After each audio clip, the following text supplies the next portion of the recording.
ദൈവ തിരുനാമത്തിന് മഹത്വമുണ്ടാകട്ടെ. ഇന്ന് 223 ദിനം.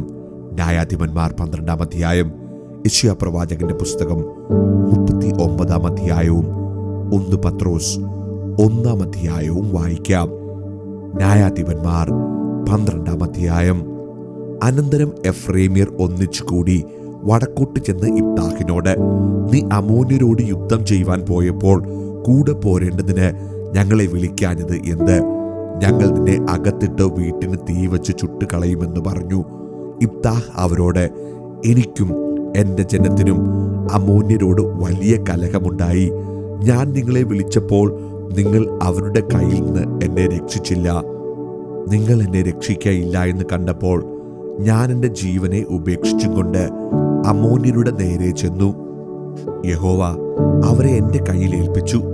ഇങ്ങനെയിരിക്കെ നിങ്ങൾ എന്നോട് യുദ്ധം ചെയ്യുവാൻ ഇന്ന് എൻ്റെ നേരെ വരുന്നത് എന്ത് എന്ന് പറഞ്ഞു. അനന്തരം ഇബ്താഹ് ഗിലെയാദ്യരെ ഒക്കെയും വിളിച്ചു കൂട്ടി എഫ്രൈമിനോട് യുദ്ധം ചെയ്ത് അവരെ തോൽപ്പിച്ചു. ഗിലെയാദ്യരായ നിങ്ങൾ എഫ്രൈമിന്റെയും മനശ്ശെയുടെയും മധ്യേ എഫ്രൈമ്യ പാലായുധന്മാർ ആകുന്നുവെന്ന് എഫ്രൈമ്യർ പറകുകൊണ്ട് ഗിലെയാദ്യർ അവരെ സംഹരിച്ചു കളഞ്ഞു. ഗിലെയാദ്യർ എഫ്രൈം ഭാഗത്തുള്ള യോർദാന്റെ കടവുകൾ പിടിച്ചു. എഫ്രൈമ്യ പാലായുധന്മാരിൽ ഒരുത്തൻ, ഞാൻ അക്കരയ്ക്ക് കടക്കട്ടെ എന്ന് പറയുമ്പോൾ ഗിലെയാദ്യർ അവനോട്, നീ എഫ്രൈമിനോ എന്ന് ചോദിക്കും. അല്ല എന്ന് അവൻ പറഞ്ഞാൽ അവർ അവനോട് ശിബോലെത്ത് എന്ന് പറക എന്ന് പറയും. അതവന് ശരിയായി ഉച്ചരിപ്പാൻ കഴിയായ കൊണ്ട് അവൻ സിബോലെത്ത് എന്ന് പറയും. അപ്പോൾ അവർ അവനെ പിടിച്ച് യോർദാന്റെ കടവുകളിൽ വെച്ച് കൊല്ലും. അങ്ങനെ ആ കാലത്ത് എഫ്രൈമിൽ 40,000 പേർ വീണു. ഇബ്താഹ് ഇസ്രായേലിന് 6 സംവത്സരം ന്യായാധിപനായിരുന്നു. ഗിലെയാദ്യ പട്ടണങ്ങളിൽ ഒന്നിൽ അവനെ അടക്കം ചെയ്തു. അവന്റെ ശേഷം ബേത്ലഹേമിനായ ഇബ്സാൻ ഇസ്രായേലിന് ന്യായാധിപനായിരുന്നു. അവന് 30 പുത്രന്മാരുണ്ടായിരുന്നു. അവൻ 30 പുത്രിമാരെ കെട്ടിച്ചയക്കുകയും തന്റെ പുത്രന്മാർക്ക് 30 കന്യകമാരെ കൊണ്ടുവരികയും ചെയ്തു.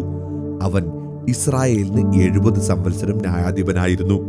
പിന്നെ ഇബ്സാൻ മരിച്ചു.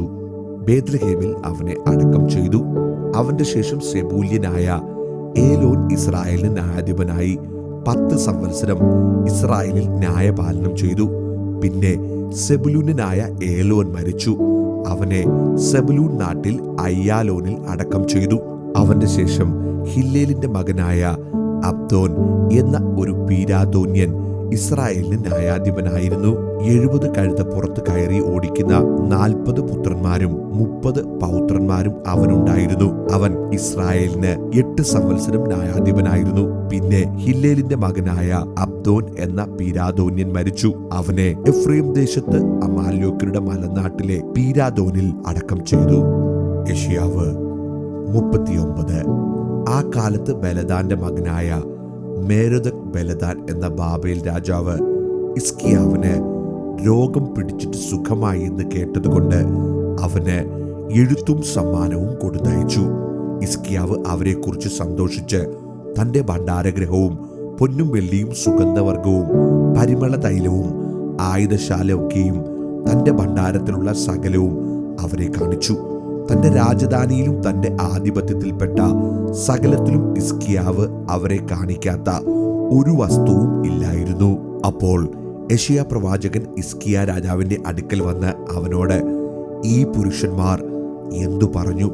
അവർ എവിടെ നിന്ന് നിന്റെ അടുക്കൽ വന്നുവെന്ന് ചോദിച്ചതിന് ഹിസ്കിയാവ്, അവർ ഒരു ദൂരദേശത്ത് നിന്ന് ബാബേലിൽ നിന്ന് തന്നെ എന്റെ അടുക്കൽ വന്നിരിക്കുന്നു എന്ന് പറഞ്ഞു. അവർ നിന്റെ രാജധാനിയിൽ എന്തെല്ലാം കണ്ടു എന്ന് ചോദിച്ചതിന് ഹിസ്കിയാവ്, എന്റെ രാജധാനിയിൽ ഉള്ളതൊക്കെയും അവർ കണ്ടു. എന്റെ ഭണ്ഡാരത്തിൽ ഞാൻ അവരെ കാണിക്കാത്ത ഒരു വസ്തുവും ഇല്ല എന്നുത്തരം പറഞ്ഞു. അപ്പോൾ യെശയ്യാവ് ഹിസ്കിയാവിനോട് പറഞ്ഞത്, സൈന്യങ്ങളുടെ യഹോവയുടെ വചനം കേട്ടുകൊള്ളുക. നിന്റെ രാജധാനിയിൽ ഉള്ളതൊക്കെയും നിന്റെ പിതാക്കന്മാർ ഇന്നുവരെ ശേഖരിച്ചു വെച്ചിട്ടുള്ളതും ഒട്ടൊഴിയാതെ ബാബേലിലേക്ക് എടുത്തുകൊണ്ടുപോകുന്ന കാലം വരുന്നു. നീ ജനിപ്പിച്ചവരായി നിന്നിൽ നിന്നുത്ഭവിക്കുന്ന നിന്റെ പുത്രന്മാരിലും ചിലരെ അവർ കൊണ്ടുപോകും. അവർ ബാബേൽ രാജാവിന്റെ രാജധാനിയിൽ ഷണ്ഡന്മാരായിരിക്കുമെന്ന് യഹോവ അരുളിച്ചെയ്യുന്നു. അതിന് ഹിസ്കിയാവ് യെശയ്യാവോട്, നീ പറഞ്ഞിരിക്കുന്ന യഹോവയുടെ വചനം നല്ലത് എന്ന് പറഞ്ഞു. എങ്കിലും എൻ്റെ ജീവകാലത്ത് സമാധാനവും സത്യവും ഉണ്ടായിരിക്കുമല്ലോ എന്നും അവൻ പറഞ്ഞു. പത്രോസ് എഴുതിയ 1-ാം ലേഖനം 1-ാം അധ്യായം.